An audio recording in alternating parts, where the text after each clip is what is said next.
Hello and welcome to our Learn Python series. This is lesson number 6. What are we going to learn in this? We're going to talk about Python list.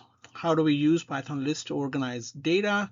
And then we're going to see how we are going to use Python list to build a student role manager. So let's get right into it.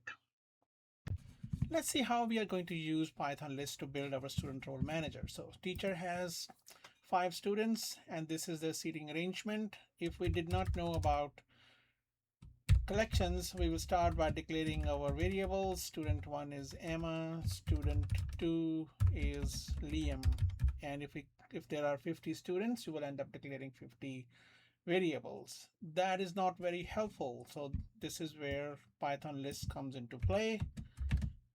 The list is declared by open close square bracket.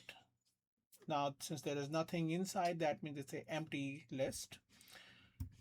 Let's add our 5 students in this list. Now we have a list of students. When we learned print, I said print is simple but very powerful statement. So if somebody will ask you, can you print me a list of all the students? All you have to say is print students, and there you go. And now we got students. Next question that can get asked is somebody says, okay, can you tell me what position is Emma sitting on? If you go by the logical, you will say Emma is sitting at position number 1.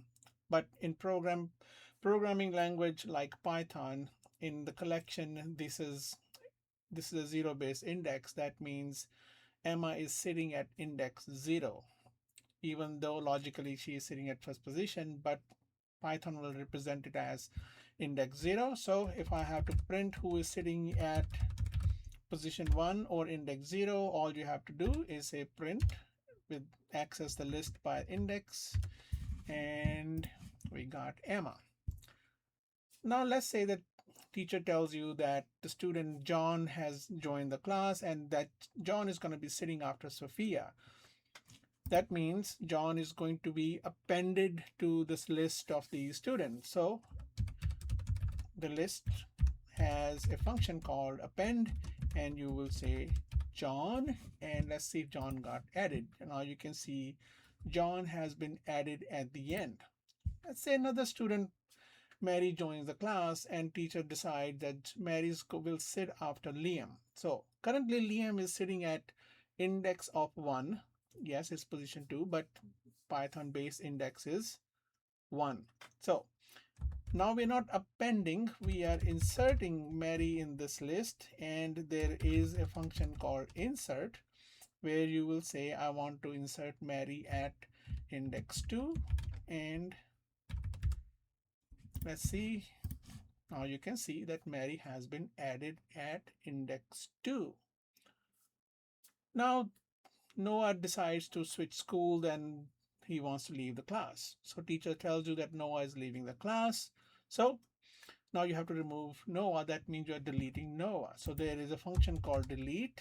The way it works is you say delete. You can delete it by index. You can count. Now notice one thing. Initially when we started, Noah was at index 3. But when we added 2 more students, Noah's index has changed. So now Noah is sitting at what index? 0, 1, 2, 3, and 4. So we'll say delete students at index 4. Now you can see Noah is gone from the list. Yes, it is not very intuitive that now you have to manually count Noah's position, but in subsequent chapters we will see some more concepts of how lists are used. So this is the basic concept of the Python lists and how they are used. In subsequent chapters, as I said, we will learn more advanced concepts of how lists are used to perform other operations in Python. Thanks for learning with us. Do subscribe and like our channel. For more information, do visit our website. Till next lesson, take care. Goodbye.